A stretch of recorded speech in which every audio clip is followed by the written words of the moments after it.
உங்ககிட்ட ஒரு கொஸ்டின் கேட்கணும். நீங்க விளையாடின முதல் ஸ்போர்ட்ஸ் என்ன ஸ்போர்ட்ஸ்? ஸ்ட்ரீட்டில் கிரிக்கெட் விளாண்டுருக்கோம். எங்கள் ஃபாதரே வந்து நீங்க ப்ரெஷரைஸ் சிச்சுவேஷன்ஸ்ல எப்படி ஹேண்டில் பண்ணீங்க? 14 வயசுலேயே அரசியலில் இறங்கிட்டேன். அப்போலேருந்து எனக்கு டென்ஷன் தான். டி ராஜேந்திர சன் இருக்கார், அவர் சிலம்பரசன், அவர் ஆப்போசிட் டீம் விளையாண்டாரு. கவர்மெண்ட் எப்படி இன்னும் நல்லா இருக்கும் அப்படிங்கிற யோசனை கூட நீங்கள் சொல்லலாம். யாரும் பயப்படாமல் கூச்சப்படாமல் சொல்லுங்கள். அக்வாட்டிக் ஸ்டேடியம் மட்டும் எல்லா டிஸ்ட்ரிக்ட்லேயும் கொஞ்சம் நிச்சயமாக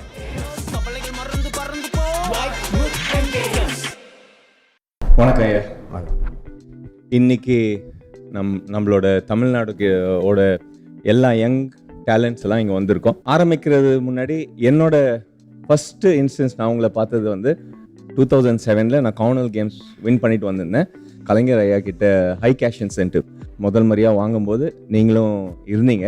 அந்த ஒரு ஸ்டார்டிங் பாயிண்ட்லேருந்து இந்த லாஸ்ட் ஒரு 3-4 வருஷத்தில் எல்லா வெவ்வேறு ஸ்போர்ட்டையும் நம்ம தமிழ்நாடு வந்து ஒரு வேர்ல்டு மேப்பில் எடுத்துகிட்டு வந்திருக்கீங்க. ஸோ முதல்ல அதுக்கு ஒரு மிகப்பெரிய நன்றி உங்களுக்கு எங்கள் சார்பாக.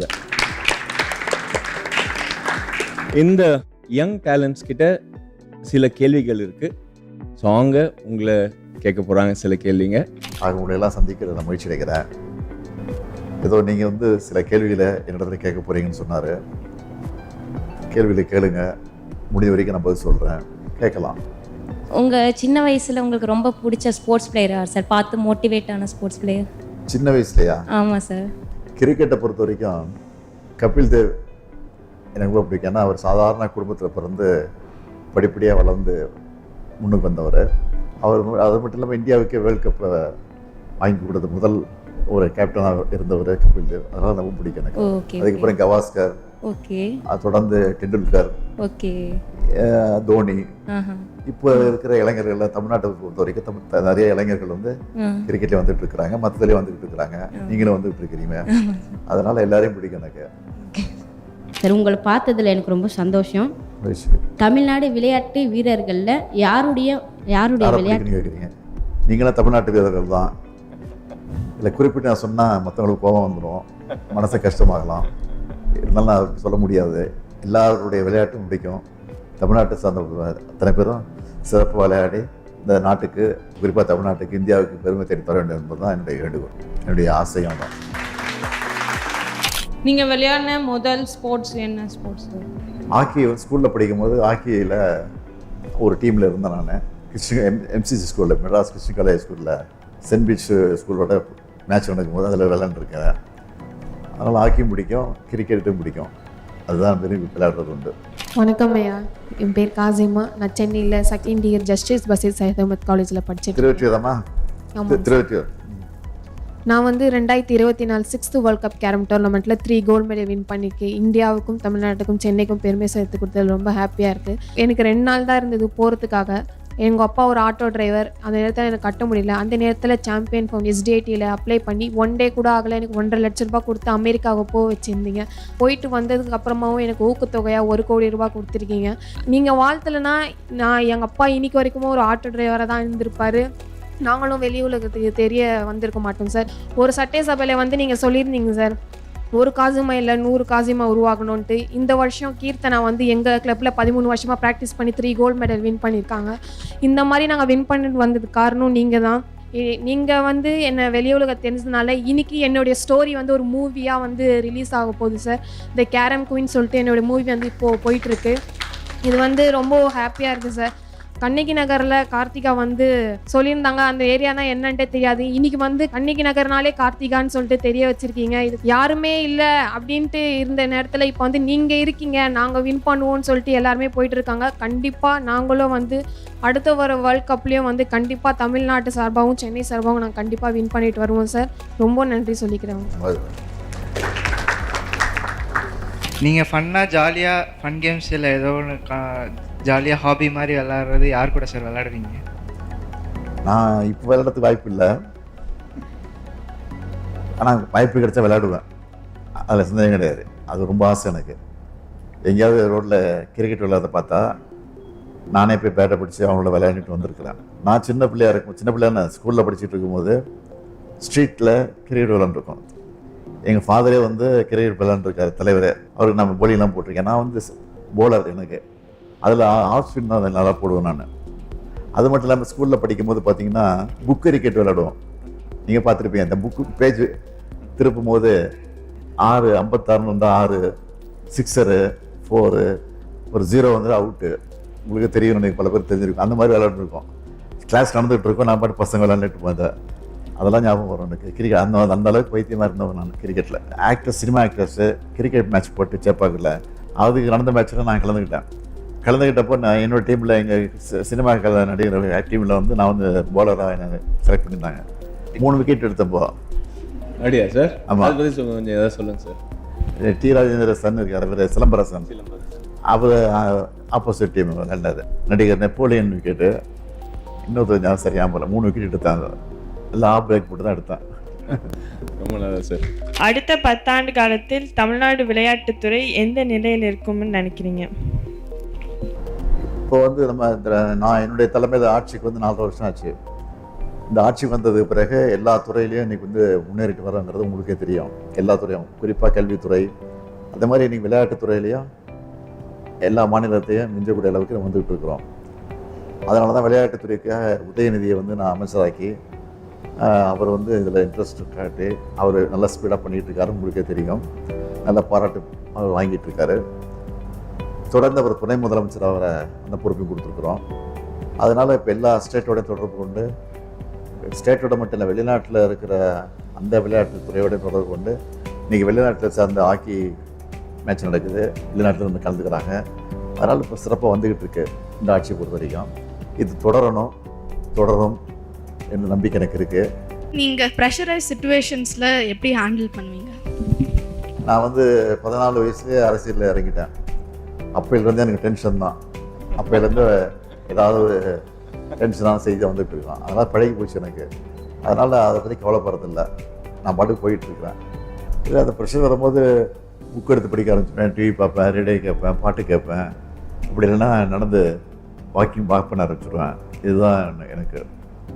வணக்கம் சார், என் பேர் மனோஜ். நான் மதுரை மாவட்டத்துலேருந்து வரேன்.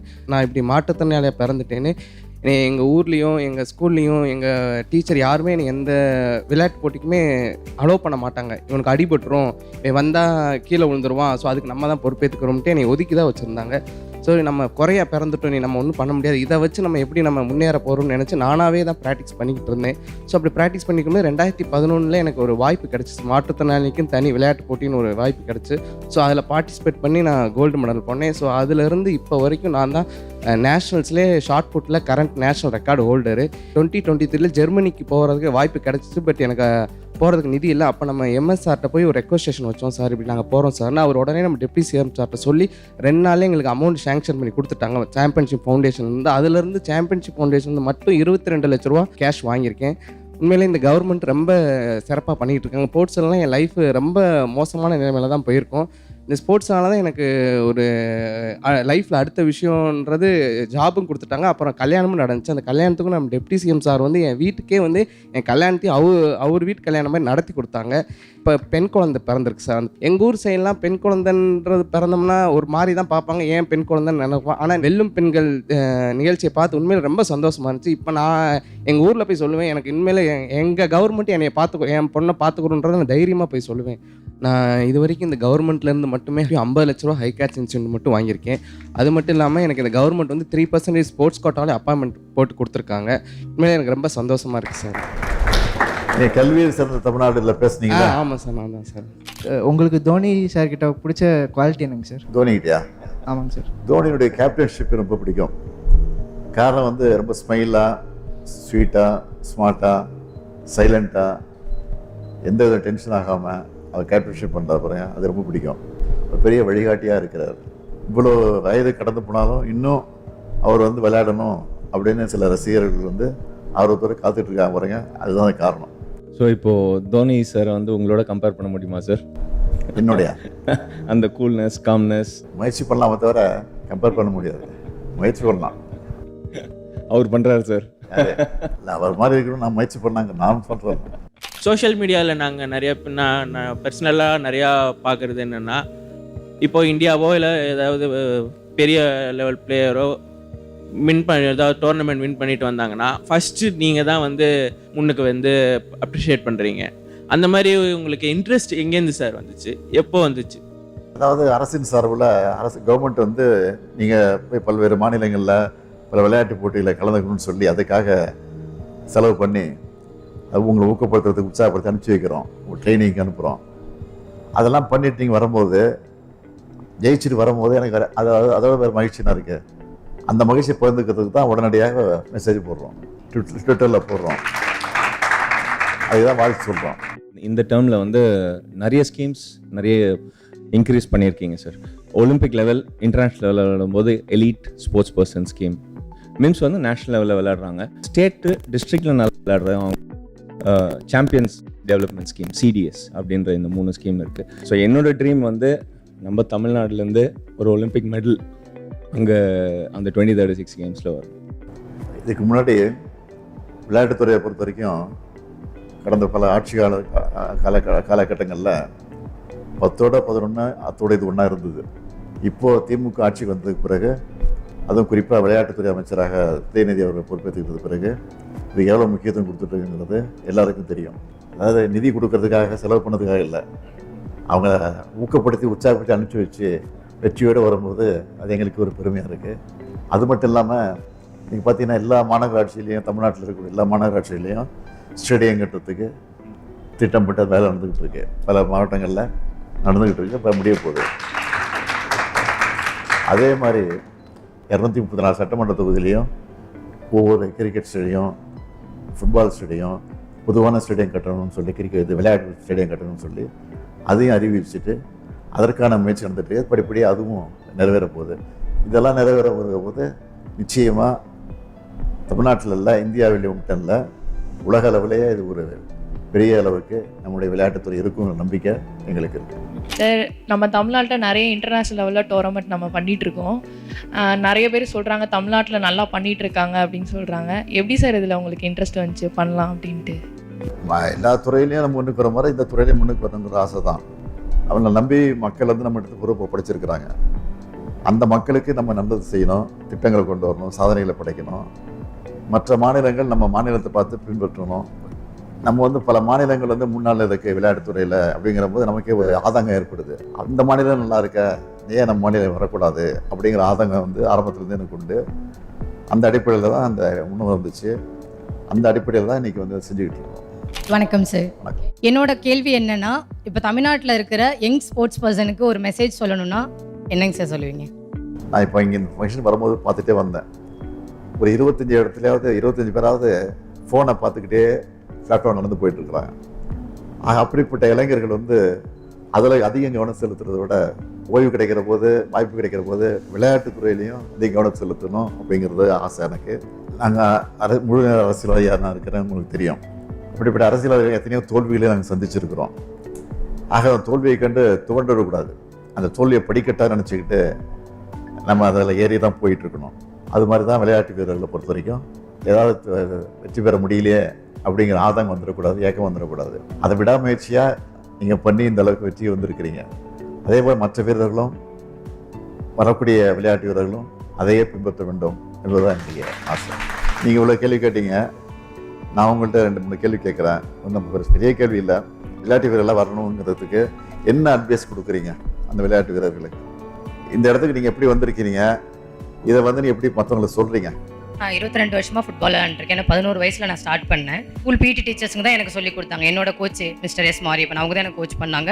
ஸ்கூல் பிடி டீச்சராக இருந்து சொல்லிக் கொடுத்தாங்க. ஆனால் இப்போ இருக்கிறது பார்த்தோன்னா ஒரு டிஸ்ட்ரிக்ட்லேயுமே நல்ல ஸ்டேடியம்ஸ் இருக்குது, நிறைய எக்ஸ்பீரியன்ஸ்டு கோச்சஸ் இருக்காங்க. அந்த மாதிரி இருக்கும்போது இந்த காலத்து பிள்ளைங்க ரெகுலர் ப்ராக்டிஸ் பண்ணுறது, டிசிப்ளினாக இருந்தால் ஒலிம்பிக்ஸில் வந்து நிறைய மெடல்ஸ் அடிக்கிறதுக்கான நிறைய வாய்ப்புகள் இருக்குது.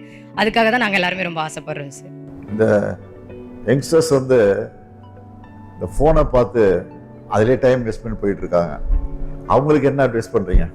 ஃபோன்லேருந்து நாங்கள் சின்ன வயசுலேருந்து என்னோட ரொட்டீன் எப்படி இருந்திருக்குன்னா, ஸ்கூலுக்கு போகணும், வந்துட்டு கிரவுண்டுக்கு போகணும், ப்ராக்டிஸ் முடிச்சுட்டு வரணும், அடுத்த நாள் ஹோம்ஒர்க் பண்ணுறது, திருப்பி காலைல எழுந்து ப்ராக்டிஸ் போகிறது, ஸ்கூலுக்கு போகிறது, இப்படி தான் என்னோடய ரொட்டீன் 13 வருஷமாகவே இருந்திருக்கு. ஸோ நம்ம ஒரு விஷயத்தை நினச்சி டெடிக்கேட்டடாக ஹார்ட் ஒர்க் பண்ணோன்னா கண்டிப்பாக அதை அச்சீவ் பண்ண முடியும். ஸோ நான் எல்லாருக்குமே அதான் சொல்ல விரும்புகிறேன். நீங்கள் எவ்வளோ ஸ்ட்ரகிள்ஸ் வந்தாலும் குவிட் பண்ணாமல் உங்கள் ட்ரீம்ஸை நோக்கி ஹார்ட் ஒர்க் பண்ணிகிட்டே இருங்க. கண்டிப்பாக ஒரு நாள் சக்ஸஸ் ரீச் பண்ணிடுவீங்க. இப்போ பண்ணியிருக்கிற அரசு கவர்மெண்ட் உங்களுக்கு இவ்வளோ சப்போர்ட்டாக இது பண்ணியிருக்கு. இதை விட நீங்கள் வேறு ஏதாவது அதிகமாக எதிர்பார்க்குறீங்களா? கவர்மெண்ட் எப்படி செஞ்சால் இன்னும் நல்லாயிருக்கும் அப்படிங்கிற யோசனை கூட நீங்கள் சொல்லலாம். யாரும் பயப்படாமல் கூச்சப்படாமல் சொல்லுங்கள். நீங்கள் பண்ணுற எல்லாமே உண்மையாகவே ரொம்ப நல்லா இருக்குங்க சார். எங்களுக்கு எல்லா ஸ்கீம்ஸுமே ரொம்ப அருமையாக பண்ணுறீங்க.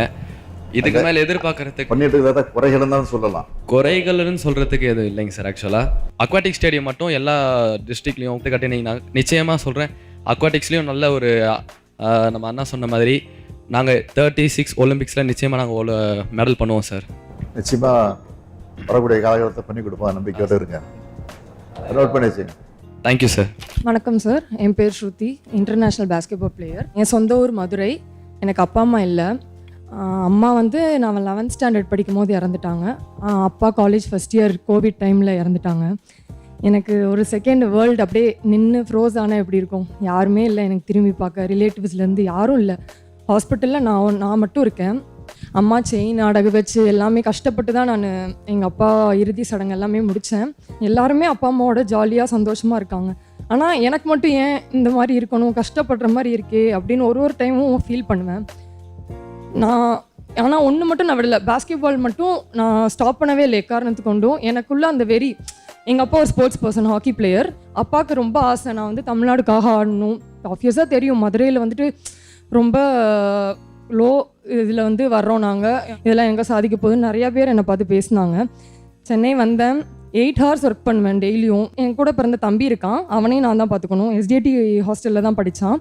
இந்தியாவுக்காக என்னை செலக்ட் பண்ணாங்க ஃபர்ஸ்ட் 19th ஏஷியன் கேம்ஸ். அப்படியே படிப்படியாக எனக்கு தெரியும் ஆப்வியஸாக நான் வேலை வாங்கிடுவேன்றது எனக்கு தெரியும், ஷுவராக தெரியும். ஆனால் எனக்குள்ளே என்னென்னா, நம்ம இவ்வளோ கஷ்டப்பட்டோம், தமிழ்நாடுக்காக ஆடணும், ஏன் நம்மளுக்கு தமிழ்நாட்டில் வேலை கிடைக்கல? அந்த ஒரு கேள்வி எனக்கு இருந்துகிட்டே இருந்தது. எனக்கு ஆஃபரும் வந்தது, சதர்ன் ரயில்வேலேருந்து, வெளியே ரயில்வேலேருந்து ஆஃபர் வந்தது. என் சர்டிஃபிகேட்ஸ்லாம் வச்சு அப்ளை பண்ணேன். அதில் டெப்டி சிஎம் உதயநாட்டை கூட பேசியிருந்தான்னா எப்போ எங்களுக்கு வரும். December 23, 2024 என் லைஃப் அப்படியே ஒரு சேஞ்ச் ஆச்சு. ஒரு 1ஆம் தேதி வந்தாலே எனக்கு பயமாக இருக்கும். ஐயோ நம்ம ஹாஸ்டல் ரெண்ட் கட்டணுமே, சாப்பாடுக்கு என்ன பண்ணுவோம், தம்பி காசு கொடுக்கணுமே, அவ்வளோ பயந்த என்ன. இப்போ 31st வந்தாலே எங்கள் அக்கௌண்ட்டில் கிரெடிட் ஆகிடும் 80,000. ஆர்டர் காப்பிலாம் வாங்கும் போது எனக்கு அந்த சந்தோஷத்தை வெளிப்படுத்தவே முடியல. அதுக்கு மெயினாக நீங்கள் தான் சார் ஒரு ரீசன். இப்படி இருக்க இளைஞர்களுக்கு நீங்கள் ஒரு எனர்ஜி பூஸ்டர் மாதிரி இருக்கீங்க. இப்போ இந்த தமிழ்நாடு கவர்மெண்ட் செய்கிறதெல்லாம் பார்க்கும்போது இப்படி இருந்த என்ன இவ்வளோ தூரம் தூக்கி வச்சுருக்காங்க, அது வார்த்தைகளால் சொல்லவே முடியல. ரொம்ப நன்றி சார். எனக்கு எப்படா உங்கள்கிட்ட பேசுவோன்னு ரொம்ப ஆர்வமாக இருந்தேன். எங்கேயுமே பேச வாய்ப்பே கிடைக்கல உங்ககிட்ட. உதயநிதி அண்ணா வந்திருந்தாலுமே எனக்கு அவ்வளோ சந்தோஷமாக இருந்திருக்கும். அவரும் இல்லை, பட் ஆனால் நீங்கள் கண்டிப்பாக அவருக்கும் நான் நன்றி சொன்னேன்னு சொல்லிவிடுங்க சார். எல்லாமே இந்த வாய்ப்பு கொடுத்த அனைத்து நல்ல உள்ளவங்களுக்கும் நன்றி சார். Thank you sir. உங்கள் எல்லாரையும் சந்தித்ததில் நான் மிகுந்த மகிழ்ச்சி அடைகிறேன், பெருமைப்படுறேன். நீங்கள்லாம் இன்றைக்கி விளையாட்டு வீரர்களாகவும் வீராங்கனைகளாகவும் உருவாகி பல்வேறு சாதனைகளை புரிந்து தமிழ்நாட்டுக்கு, இந்தியாவுக்கு பெருமை தெரிவிக்கக்கூடிய வகையில் நம்முடைய விளையாட்டு போட்டிகளை பங்கேற்று வெற்றியை தேடி தந்திருக்கீங்க. இன்றைக்கி உலக அளவில் விளையாட்டுத்துறையில் தமிழ்நாடு முன்னணி இருக்குங்கிற பேர் வந்தால் அது எனக்கு மட்டும் இல்லை, தமிழ்நாட்டிற்கு உங்களுக்கும் பெருமை தான். அந்த பெருமைக்காக நான் காத்துக்கிட்டு இருக்கிறேன். வரும் நம்பிக்கை எனக்கு இருக்குது.